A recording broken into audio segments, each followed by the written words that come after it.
going on, everybody? Welcome into this bonus episode of the Good Take podcast. Today, Zevan and I are stepping away from the breaking news and the current events of the sports world and doing just a couple of which will be really fun interviews with a couple of really cool guests. First up, a golfer, a journalist, and the host of the Why You Suck at Golf podcast, Averee Dovsek, joins us today. Thank you so much for sitting down with us.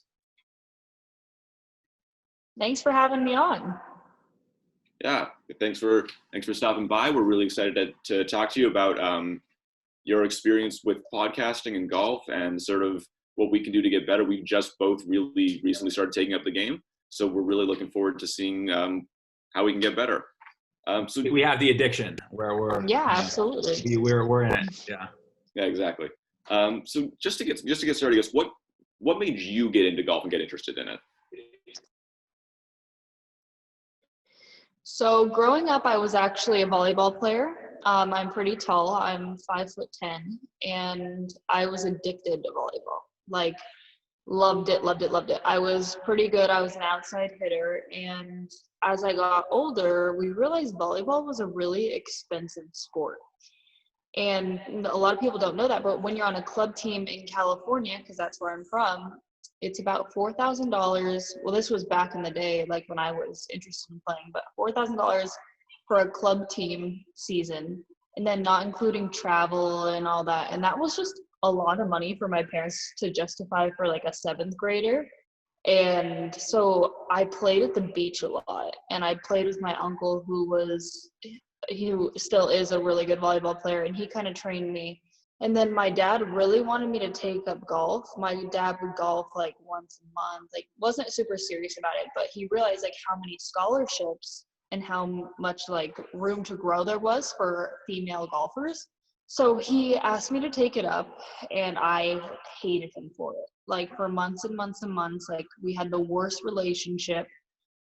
He dragged me out of bed twice a day to go play golf and go practice, and it really made me hate him because he saw something in me that I was too young, and I fought him to see it, you know?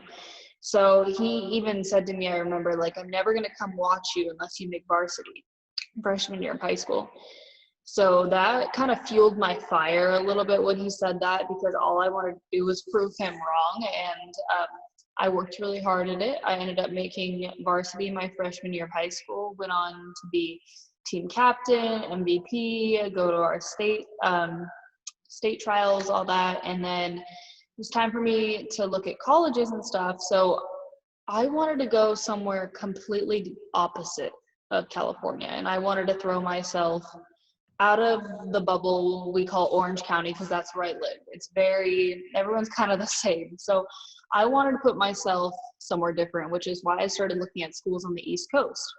And I knew I wanted to be in journalism, wasn't exactly sure what kind of route I wanted to go, but I visited New York for the first time, and I was captivated. Like, I loved it. It was bigger than anything I could have imagined in the movies. Like, it was awesome. So that's kind of why I ended up in New York. Hofstra had a good program. They gave me a good offer, and that's why they kind of won, is the proximity to the city and their communication school, as you guys know. So Nice. I can definitely vouch for that.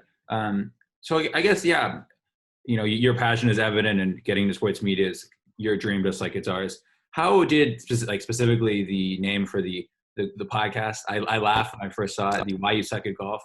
How did you sort of come up with that? And then what's it been like to sort of grow it? Because it's you're getting some eyeballs for sure. I came up with the name, like, I've actually wanted to start it for a couple of years, and I always say like, oh, that shot sucked, or like, Dad, you suck. Like, we always joked about it and like said it very casually, and then like I kind of was just like, why you suck at golf? Like, it just stuck. Like, I liked it, and I think it was also unique coming from a girl, because there's tons of podcasts with guys talking about golf. It is common. So when there's a girl with such a controversial title, I guess, it kind of like gets people's eyebrows raised. And whenever I say, people chuckle or people laugh.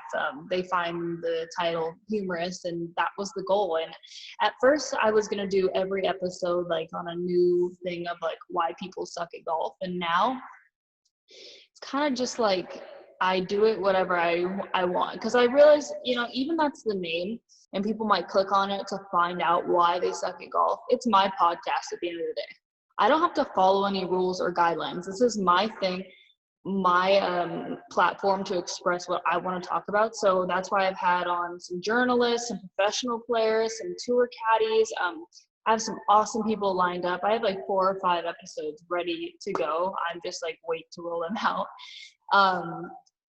But yeah, it's just been an awesome space for me to, get different sides of the industry and interview people and get their different perspectives on the sport. So it's been fun, and definitely there's going to be some more episodes and telling people why you actually suck at golf. But I like to throw in a little bit of everything, keep it interesting.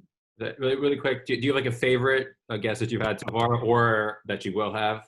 Has there been like oh, that was awesome, Just like in terms of a conversation, or It's really hard. maybe Tiger Woods, it might be number one no matter what, but That's hard because everyone has had such a different perspective.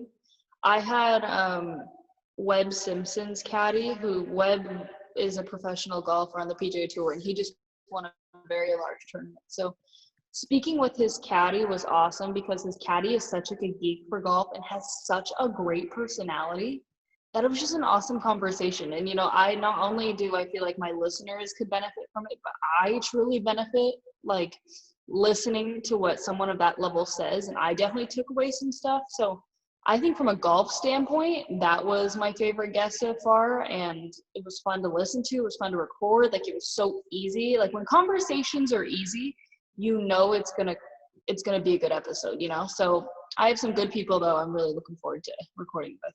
Nice. So I actually listened to the first one you did with Paul Tesori. That's his name, right? Webb Simpson's caddy. Yeah. Did you learn anything from him? Like, was there any insight that he gave you? I remember he talked a lot about sort of the mental side of golf, and sort of being, staying in the moment, not letting yourself be too, not letting yourself hang your head for too long. Was there anything like really insightful that you sort of gleaned from him, like that maybe the average golf watcher sort of might not guess?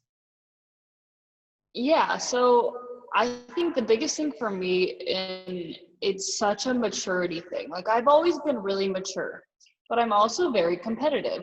So when I would hit bad shots on the course, I would let it bother me for holes after and after. And like, I'd think about it after the round, and I'd fester over it, and it would definitely like affect other holes. So if I hit a bad shot on hole 1, like, I'm still thinking about on hole 4.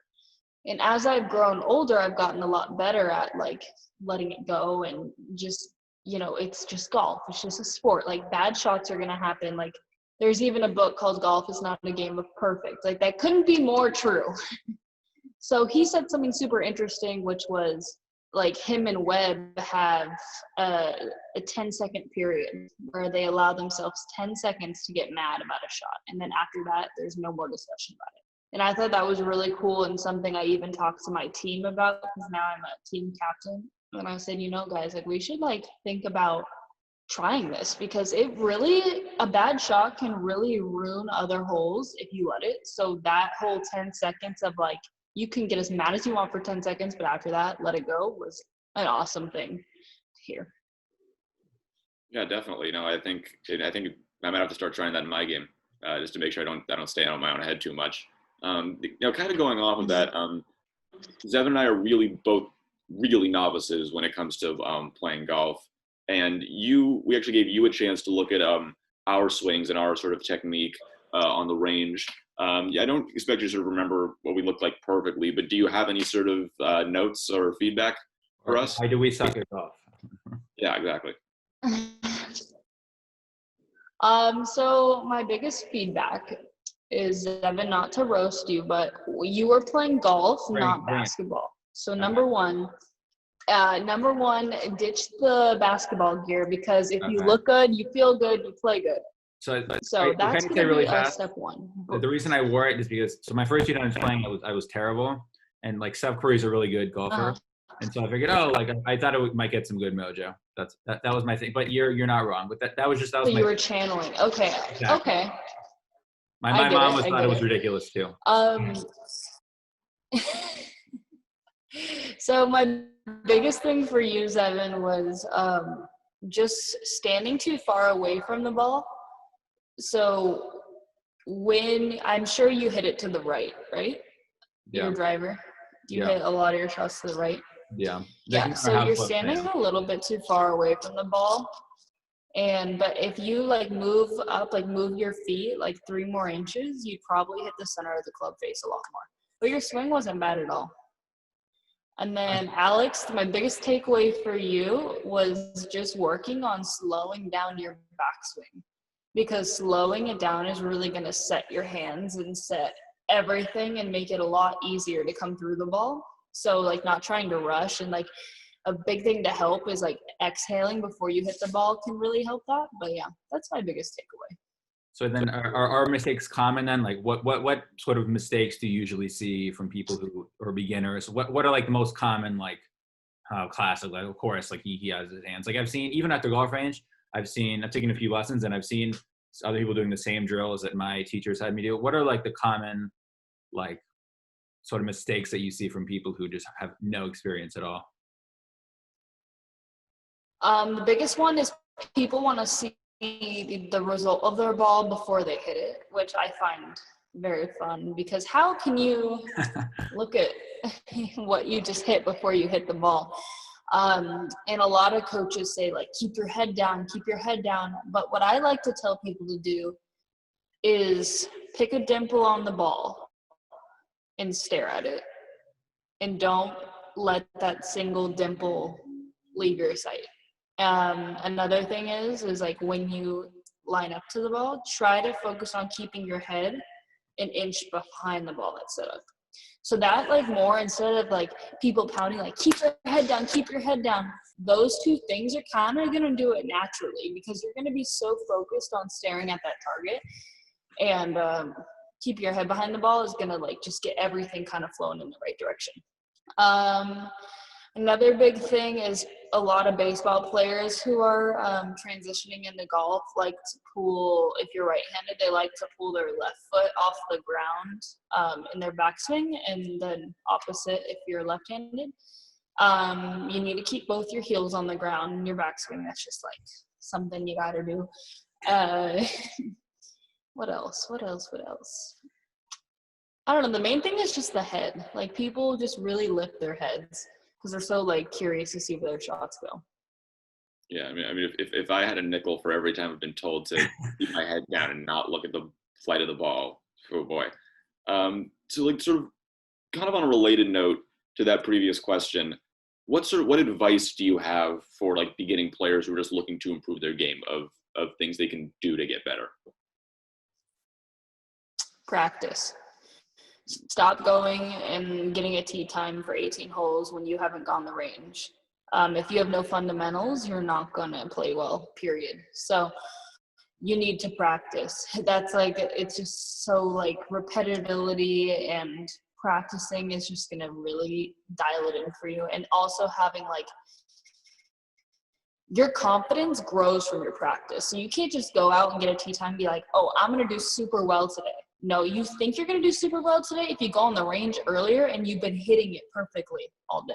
Like your confidence is going to stem from your practice. So I think a lot of people just want to get out on the course and play with their buddies, but they don't spend any time at the range grinding and playing and, hitting iron shots and hitting their distances, or even knowing how far their 8-iron goes. That's huge. A lot of people don't practice their short game and don't practice putting. They're so focused on their iron shots and their driver, and they're trying to like impress everyone that you can't get the ball into the hole at the end of the day. Your putter is around half your shots in a round. Like, why aren't you practicing that? It just doesn't make sense to me. But that's my biggest tip is like go the range and practice. Stop wasting your money on tee times. Go get a bucket of balls, grind it out, throw some headphones in if you need to, and just enjoy it. Like enjoy the day to be out there.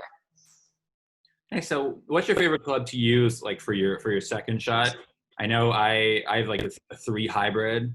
So it's like a 3 iron, but it has like a bigger hit face or a bigger club face. Gosh, I need to learn my terminology better. What club do you like most for your second shot? Well, obviously it depends the distance I have Yeah, in let's say to like a par hole. 4, like So 100 if I yards. hit, Sorry, go ahead. would you say a par 4 what? I said if it's like par 4, 300, 350 yards, so it's like kind of halfway to the green, maybe. Yeah, so I hit my driver and then I'd probably have like a 9 iron in. So I like that club just because it's really consistent and it's a shorter distance, so my odds of missing are a lot lower. That's probably a good one. Definitely. So now, sort of shifting from the beginner's game to the pro game, what sort of you've been around pro golfers? Like, what have you seen from them that it sort of impresses you the most in how they play? So that's interesting because really what separates a professional and let's say a collegiate athlete or someone of high level still is very minimal. It's definitely between the ears and your concentration and focus and having, the confidence in knowing your shots. And again, like that does stem from practice, but really people's short game is what's separating the good to great golfers. Nice. Now, where would you say that your game is at now? How would you classify yourself? I assume you don't suck at golf, but where is your game at? Where would you, if you had to give a report card to yourself, how would you assess it?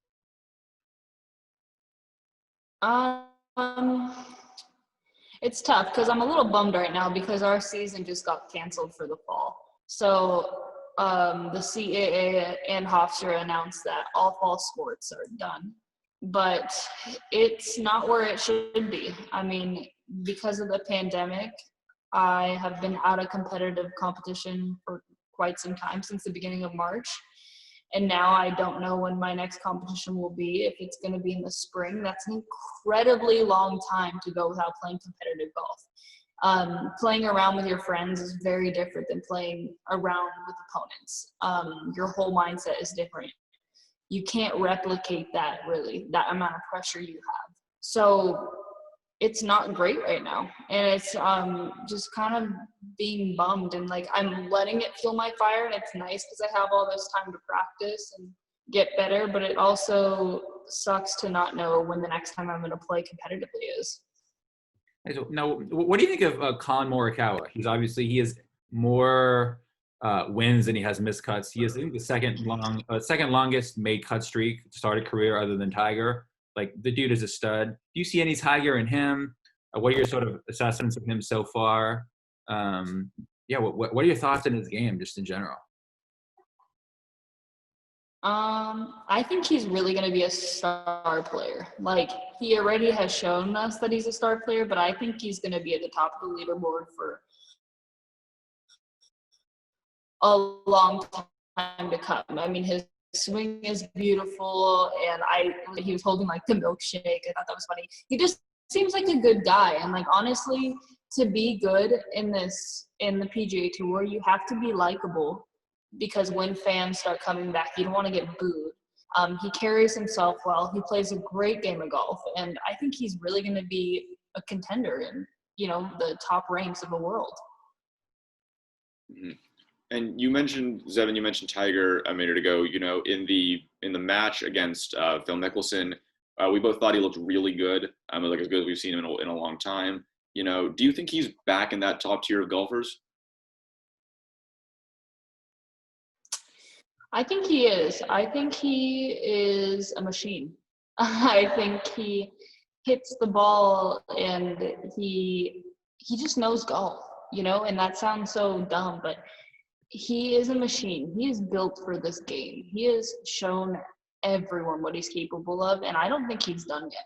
I think he sees these little kids coming out of college and getting the top of the leaderboard, and I think it fuels his fire. And I'm excited. He's finally back to golf this week, so it'll be really interesting to see how he finishes. Yeah, it's interesting. Actually, right before we came on, I got this notification that I guess his back was hurting, and he was like, "Oh, like sometimes this is going to happen." But it certainly seems like I mean, I know a few years ago, like he could barely play with his kids, and then obviously winning the Masters. I mean, it's one of the incredible stories ever.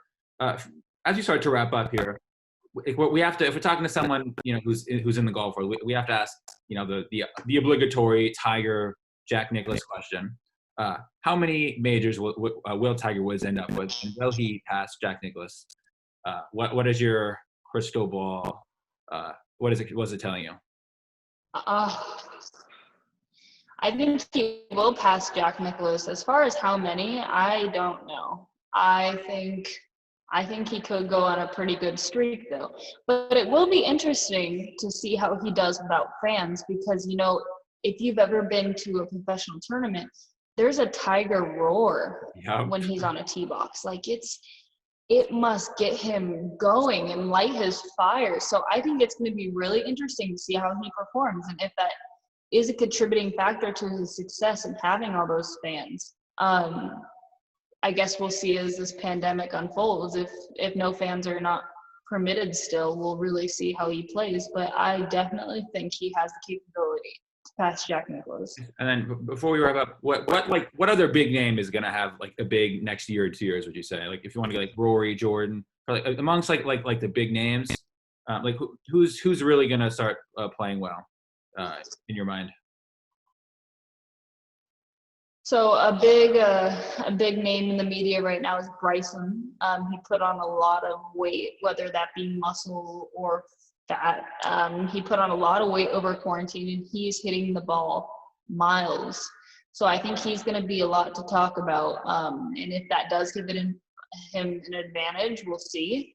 I think Brooks Koepka and his mental game is really going to keep him at the top of the leaderboard. I think Webb Simpson. I might be biased just because I like his team and I like his caddy, but I really think that they will climb to the top. And I hope Jordan makes it back into those top tiers, because he's an incredible player. And I really loved back in the day to see him winning all these tournaments. So I think Rory, he's incredible. I think they're all so good. It's incredible what really separates them from tournament to tournament, because it's not like they have bad days. Like, they're still playing incredible. It's just these scores are getting lower and lower, especially with technology. And it's going to be interesting to see how it unfolds. Nice. And then do you have like a favorite course? Do you have a favorite course, favorite golfer? Do you even have a golfer that you sort of reminds you most of yourself? What are your what are your favorite player and favorite course? Make it simple with that. Oh, I guess you're going to say Webb Simpson. This is hard. I've played a lot of great. No, I don't really know him that well, and but course is really difficult just because I've gotten the opportunity to play such great courses. So I don't know if I can answer that. There's been some great ones in New York, some great ones down in California, some great ones down in the Carolinas and Florida. I can't answer that. But as far as players, I love Tiger, obviously. Brooks's mental game is something I aspire to have. Phil's social media appearance and his ability to hit bombs is something I also aspire to have. They're just great guys, I will say you should also aspire for Phil's trash talk too, but I don't know if you've seen any of his. Exactly. So. All right. Yes, exactly. All right, that is all we've got today. A huge thanks to Averee Dovsek for coming on with us. Yeah, be sure to check out the Why You Suck at Golf podcast, where I think wherever podcasts are available. And thank you so much. Plug anything else? And yeah, no, that's it. Thank you guys for having me on. Yeah. All right. Thank you so much. We are going to take a quick break here on the podcast. We'll be right back in just a little bit. Stay tuned. Be sure to check out Good Take with Alex Hutton and Zevan Schuster on YouTube, Apple Podcasts, Spotify, and wherever else podcasts are available. And be sure to follow us on Twitter at AlexHutton35. That's Alex Hutton, Hutton 35, and at ZShust9. That's ZSHUST9. And please follow us, spread our work, and we hope to see you back here again soon. Thanks so much. Now back to the show.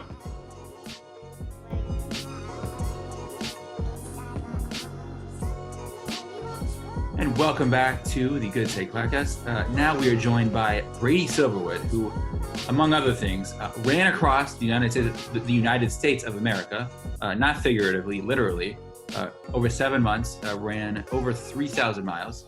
Thank you so much for joining us, Brady. We're fascinated to hear about you and your story. Of course. A friend of Brandon is a friend of mine, so anything to share my story and maybe teach you guys a couple things and maybe learn from you as well. So yeah. And first, both of us want to say we both love your hat too. I think that it's very So is running the founder of the the guy at my run club, Luke, he made this design as kind of like a sarcastic joke, but yeah, it's pretty funny because that's kind of how running is the first few months of running. You're like, oh, this sucks. Like, why do people even do this? And then you kind of reach a certain threshold where you start to like it. So nice. Yeah, definitely. I don't agree with this. I think running's awesome. It's just kind of a joke. Okay. Awesome. Did you wear that hat at all during your run? No. They came out with this design like a few weeks ago. Oh, okay. Got it. Well, today we just got a few questions for you about your experience with the run and everything surrounding that. So just to get started, what inspired you to run across America? So I was at a pretty low point in my life with a lot of depression, and I was drinking a ton, partying a lot, and the business I was I own this women's clothing company called Sunny Co Clothing. And we were doing awesome, man. Like, sales were amazing, and I was able to travel around the country. Like, we went to Miami for a full month, and we were like partying out there while also doing our business. So on the outside, everything seemed like so nice, but I really was dealing with a lot of just I think like I was questioning what my purpose was in my life, and I wasn't getting like true fulfillment out of the work I was doing. So around this time, I was actually living out here in Los Angeles, and my roommate, on a Saturday morning, I was really hungover and I hated running at the time, and he dragged me to this run club, and I didn't want to go, but somehow he convinced me, and I went with the group, and you could run 3, 4, or 5 miles. And I remember when he got me to go, he said, you could walk or run. And when I heard that, I was like, okay, they must not be like super intense runners. So that made me feel a lot more comfortable. And then I ended up going. I barely could do the 3 miles, but I got it done. And then, it felt good. I knew that running was something healthy for me to be doing in my life. And it was one of those things that was like, wow, it's like 10 a.m. and I already got a run in on a Saturday morning. So it really made me feel good. And then, a few months passed, and I started going to more of the run clubs. And then I did my first half marathon in November of 2018 out in Santa Monica. And then in March of the following year, I did my first full marathon, the LA marathon, 26 miles. So again, like it was definitely a slow incline. But I kept challenging myself. When I got the half marathon done, I was like, wow, I never knew I was even capable of doing something like that.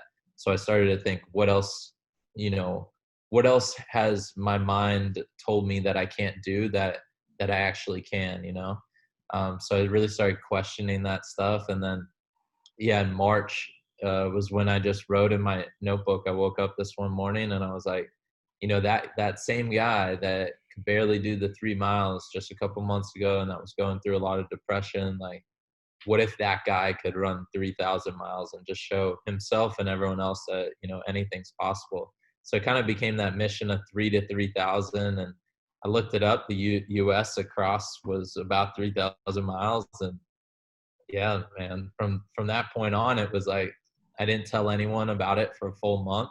So I could just kind of think about it. And once I started announcing it, it was good because I almost built up this, I guess, like thick skin in a sense of believing that I could do it. And when the feedback came in, like my dad initially tried to talk me out of doing it. He was like, you've told our family, but you haven't posted on social media yet. Like, you don't have to do this. So like, there's people like that tried to talk me out of it. But like I said, I kept that 1 month to myself to really, I guess, strengthen my like confidence that I could do it. And yeah, man, I got so excited, and I just thought, what are the basic logistics that I could get from New Jersey to California? And it was like, all right, I need running gear. That's an easy one. I'll need somewhere to sleep. So I had to figure out an RV that's just kind of like what made sense for me. So I ended up renting an RV. And then the last thing was just, I'm not going to go alone. So who would I bring? And the first person I tried calling up, he would have been perfect for videography. But I didn't really know him too well. And he wanted to go, he wanted to go in July and I wanted to go in May. And I just told him, I was like, I can't wait that long. Like, I have to go right now. I have to go do it. And then, so I was a little bummed when it didn't work out with him. But then I called up my friend from college, Nate Heiser. And within like the first minute, he was like, yeah, I'll do it. And pretty much just put his plans for the summer to the side and came out there to New York. That's where we originally were. Then we went to New Jersey, got the RV, got all the gear, and picked a random spot along the coast and started. That's so cool. I was going to ask you, like, we were so totally curious, like, what you did for, like, sleeping, logistics, all that stuff. We're also curious, like, I don't know, I mean, did you just, like, stop and buy food? Or, like, what were, like, your meals? Like, where did you get food? I mean, you probably aren't going to know where there's going to be food in, like, So I'm like, yeah. I'm like the biggest, like growing up, I would just always have cereal. That's like my go-to like breakfast meal. And then my parents would always like make me like a peanut butter and jelly sandwich. So I'm very simple when it comes to that stuff. So we would go to like the Walmart, stock up on snacks, like, non-perishables. We would get fruit and that type of stuff as well. But yeah, we would try to get like stuff we could like microwave in the RV, like oatmeal, soup, that type of stuff. Isn't oatmeal like awfully heavy though? Like oatmeal? I mean, and did you have it like with peanut butter just maybe? Like the Quaker Oats. Yeah. It wasn't like too heavy. Yeah. I got you. But I mean, the funny thing about it, Zevan, is like I had to just eat so much food, man. It didn't matter if I was hungry or not. I had to eat food because I lost probably 20 pounds during this whole experience. And I was eating more food than I've ever ate in my entire life because I was burning so many calories that if I wasn't replacing those calories, like I needed the food for fuel, if that makes sense. So that's kind of the relationship I had with it. And same went for hydration. I had to so many times wake up in the middle of the night and just chug a water bottle because I knew like if I don't do that, I'm gonna be in trouble for the next day. Yeah. I was gonna ask. So you mentioned your dad was like, "You don't have to do this." Like, are you sure? Are you sure? Are you sure? Like, what was like the general reaction to it when you first started telling people? You mentioned you said you told your family first, but like, what about like when you posted on social media and stuff? Like were people like, hey, like, did your account get hacked? Like, what did people say originally about, what was their initial reaction to your announcement? It was mixed. I definitely had some people that were just like, oh my gosh, you're going to crush this. and then some people are like, wow, so definitely in the middle. I'd say probably more support than people trying to, I guess, talk me out of it or whatever it is. But the funny thing about, like, when you do something like this, and even when I was out there on the run, is whenever people leave feedback or tell you something, it's always their opinion of it. I was watching this video today, and it was do you guys know who Gary Vee is? I do not. The name sounds slightly Okay, familiar. yeah, he's an entrepreneur, but he was watching some other motocross biker just crush down this like crazy hill and going like super fast. And his whole reaction in the video was just like, oh my gosh, I would never do this. I would never do this. And it's like your feedback is just the way you perceive it. So when I was out on the run, so many people would focus on how many miles I had left as opposed to like how far I had already came. So yeah, that was another thing, is like just remembering to stay in my kind of mindset and not letting feedback distract me from feeling proud of what I had accomplished, and also staying focused on what I had to still accomplish, because it truly was like a marathon out there. It was like, day to day, you just have to get up and do it. And if you're able to just like understand that you're going to have days where you don't feel like it and you don't want to do it, but if you just put in the work, if you just show up, then you give yourself that chance, that opportunity to succeed. So How many miles were you running each day? So the first month, Alexander, I averaged 10.8 miles per day. And then I just worked it up as the run went on. So the last 2 months, so first month I was probably averaging about 2 hours per day. I would run about 11 miles. And then the last 2 months I was running every day over 4 hours and about 20 miles every day. Yeah. Wow.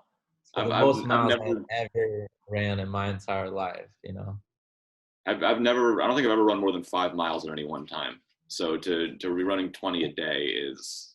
Dude, it's one of those things, man. Like, I've always believed that like the mental over physical is such a real thing, and doing this proved it. Like, it was so much more mental than physical.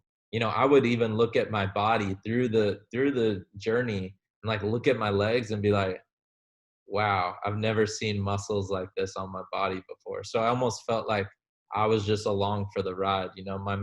My mentality was so strong that my body, I knew, would just adjust and kind of catch up to where I was at. Nice. So like how often would like while you were running, would there be a time when you'd just be like, man, like F this, like I just, like just really wanted to just go like sit on the beach somewhere? Like how often did you just, I don't want to say the word quit, but how often did you want to just like pack it in for the day? Yeah, no, it's a valid question. There really, ironically, there really weren't that many times when I was on the run. It was always like before a run. Once I got the shoes on and I got moving, even there was one day where I had been battling a cold in Tennessee for about a week, and I kept running, and like I didn't take a day off. I was like literally drinking like Dayquil before going out and running. And I don't suggest doing that. I was just like, I had to get this done. And yeah, this one morning I was just not feeling it, did not want to go on the run. And like my buddy Nate got a video of me, and it was probably the slowest run off I've ever had. It was like a fast walk, I was just barely running. And as that run went on, like I got it together and I was able to finish strong. So I think it was always before a run. I would have thoughts, and then when you speak it into reality, that makes it a lot more real, I noticed. But yeah, dude, there was a couple days. I can think of, like in New Mexico, I remember just being in so much pain and just feeling like, oh my gosh, like how am I going to put my body through this for another, I think at that point it was another month and a half. In Tennessee, there was one day where I just, like you said, from San Diego, I was like, I just want to hit the beach today and like just do nothing, you know? So yeah, man, plenty of those days, plenty. Now, one thing I'm curious about personally is the sort of the preparation beforehand.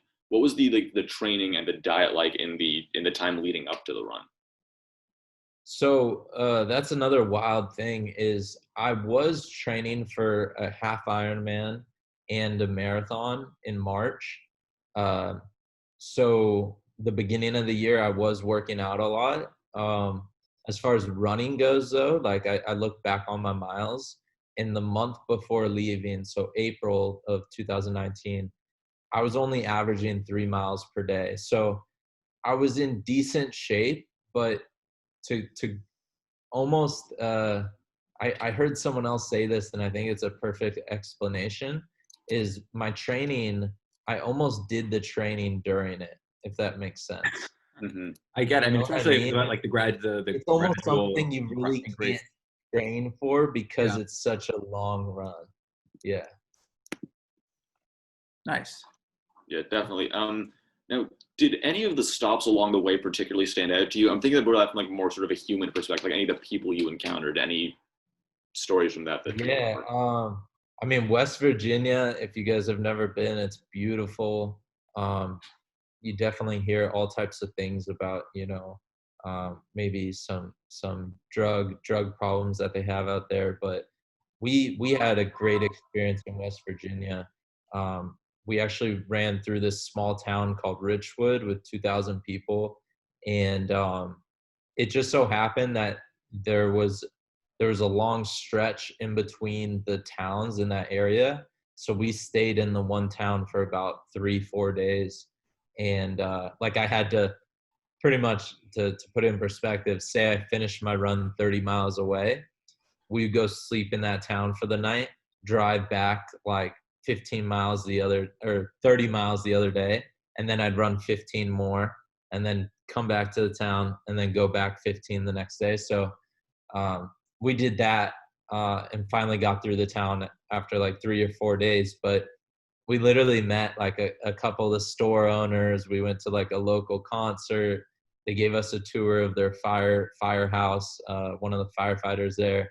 So that was uncommon on the trip. We usually would pass through, so on some days I would run through like 2 towns in one day. So we usually weren't staying in towns, but we ended up staying in that town, and there's a few other places like that.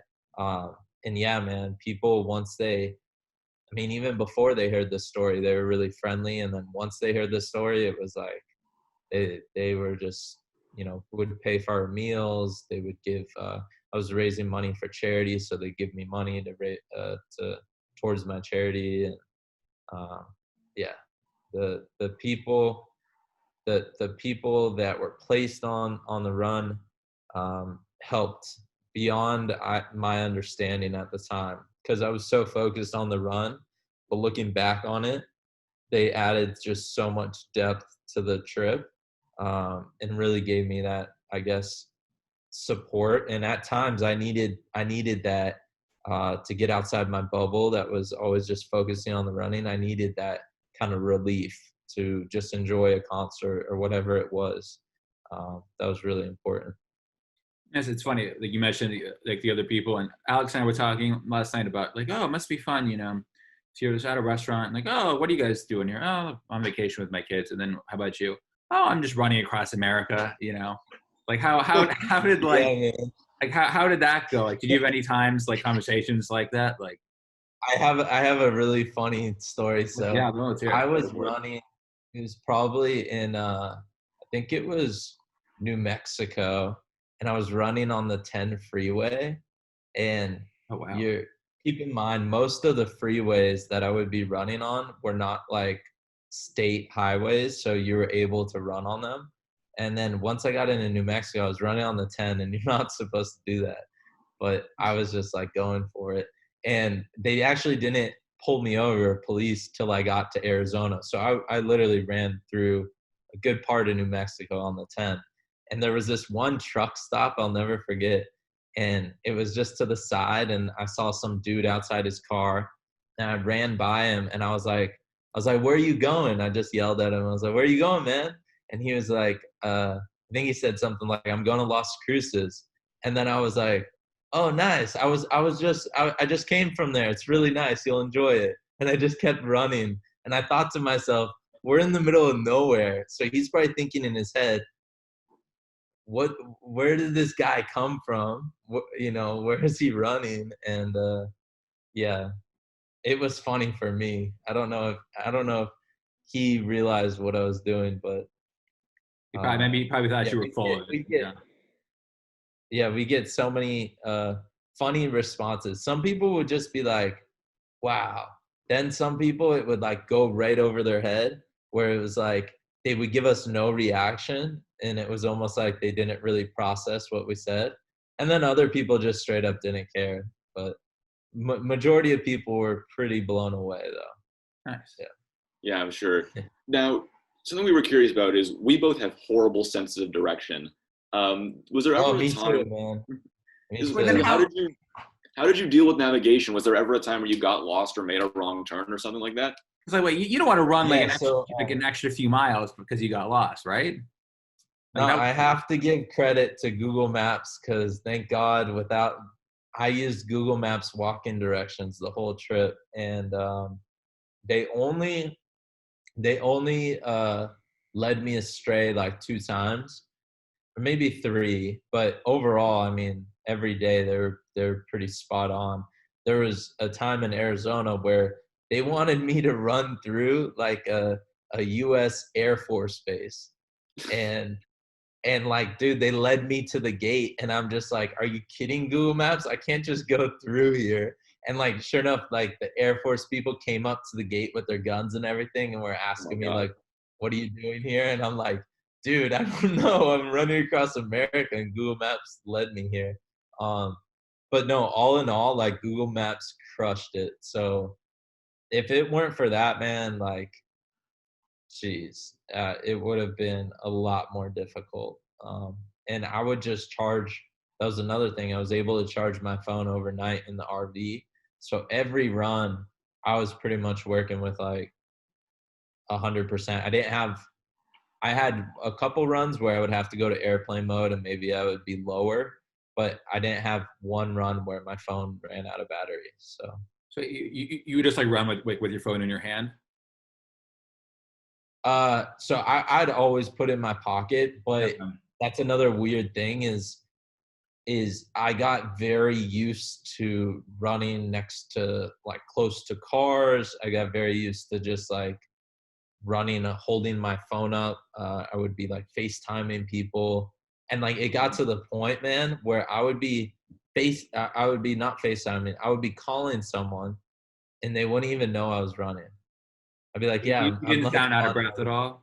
Because, I was just so in a flow, and yeah, it's crazy how that works, because when you are out of shape, that's when the breathing is just like, you feel it. But once you get in good shape, it's like I could have been multitasking and doing a lot more things, I feel like. Yeah. That's so awesome. Yeah, I was gonna say, is there any, like, you mentioned the people, if you could take one moment and like just take a mental picture and just post it on Instagram to sort of share with the world, what would it be? And then what would the caption be of that sort of snapshot? Oh man, let's see. Oh, I know it. So it was one of those, and this is what's funny about it, is like, it wouldn't have worked on Instagram. It was one of those moments, like, you just had to be there. It was in Arizona. We were in Arizona, out of all the states, Arizona, it kind of works as a grid. So a lot of the times we actually I was just running through the desert pretty much on like backwood trails. And there was this oh geez, what's it called? I'll probably think of it later, but there's some like national reserve that I was running through, and we ended up just sleeping out there for the night. And like the closest highway was like 50 miles away probably. And like we're just out there by ourselves, and like we just went up on top of the RV and we were watching the stars and everything. And yeah, it was just one of those moments that was like everything in life just slowed down, and it was a special thing. So if I did post it, the quality probably wouldn't have came out that nice, but I probably would have just been like, I don't know, stars looking nice tonight. Something Nice. like that. Yeah. Was there any part of the journey for you, whether physically or emotionally? You know, you talked about how important the mental side was. Was there any part of it in any aspect that was really surprising to you? Huh.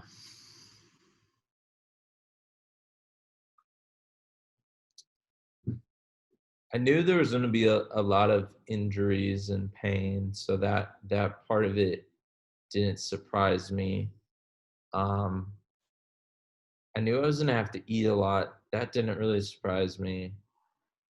Um, hmm. Oh man, you're flummoxed.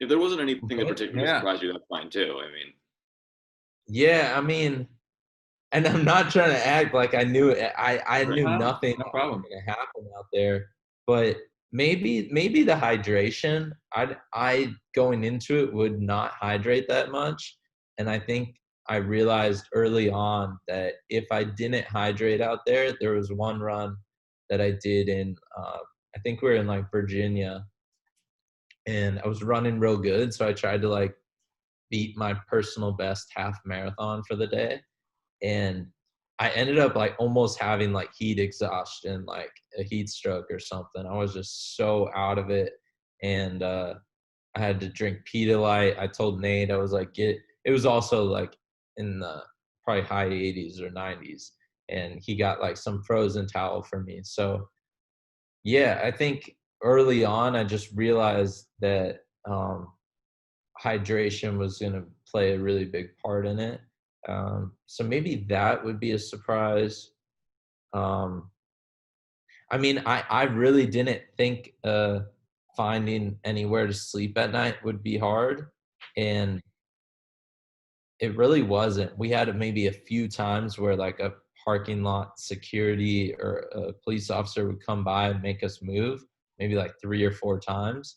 But other than that, we would sleep at grocery lots. We'd sleep just like if we were in the middle of nowhere, just find some place to pull out the RV. But yeah, we didn't have any problems really with that front. Um, yeah, that's about it, man. Yeah. Did the RV just kind of follow you as you ran, pretty much, or did you like arrange So at the to meet by the end beginning, of the day? Or yeah, at the beginning he would, and then as I started like really going further and longer every day, I would just text him at the end of a run my location, and then he'd come out to where I was. Um, yeah, it was funny, man. Like everyone would always ask me, "What does he do when you're running like for that long?" And yeah, I really don't know what he did. that's awesome. No, he probably watched a lot of Netflix and stuff and was just chilling. But Nice. I was gonna say, I mean, did he make any video or a compilation of you over the 7 month journey too? I mean, is it like where could we find that too? I mean, I would love to. It can be made like into yeah, its own Netflix show. I feel like. yeah. So I'm actually working on maybe in the future there will be a documentary. But yeah, there's definitely a lot of those clips. I mean, he's not like a videographer, uh, but I did have a really nice camera and wanted to capture a lot of that stuff in case we did do a documentary someday. So uh, yeah, I honestly probably what I'll do is like post a couple to YouTube, post a couple of the like just messing around in the RV videos, you know. Nice. And sort of just sort of a quick question, kind of along the same lines. Hollywood story, big budget movie. Who do you want to play you? If we were to make a big, Hollywood movie about your journey across America, who's going to play you? That's a great question. Ooh, okay. Have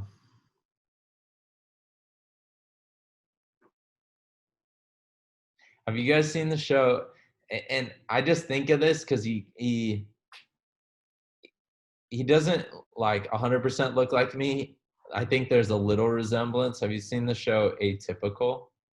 I've heard of it, but I have not seen it. Same. Oh, okay.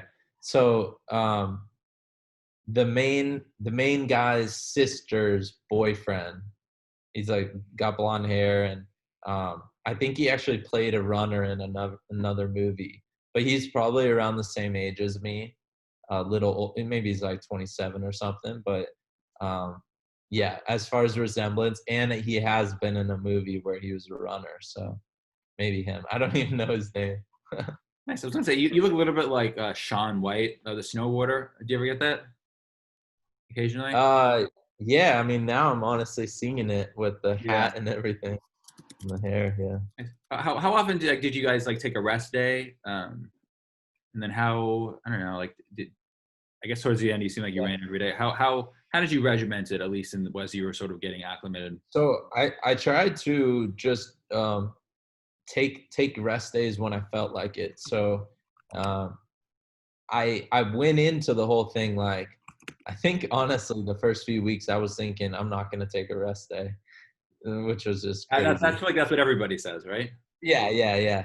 And day 23 I took one, and I remember thinking it was because my body just felt really sore, and I remember thinking the next day I didn't really have to take it. And then the next time I took a day off was like day 65, I want to say. And that was because I was having really bad back pain. So I really tried to reserve it for like injury days, or like when we were in Nashville, I had my friends from LA fly out from the run club, and they ran with me, and we like went out into the town and stuff at night. So I took like 2 days off there, but honestly, I got there before they got there. So like there's a day of like I could have ran, but I would have had to come back, and we were all going to run together on the Sunday. So yeah, there was a couple days where it was just like tourist days. All in all, the whole trip, maybe I took like 6 injury days and like 4 or 5 tourist days. And then the whole trip was 218 days. Nice. And then So last question. over 200 days of run. Yeah. That's like categorically insane. I was gonna say last question before we wrap up. I love how you mentioned, just sort of the body being capable, of things the mind could never dream of.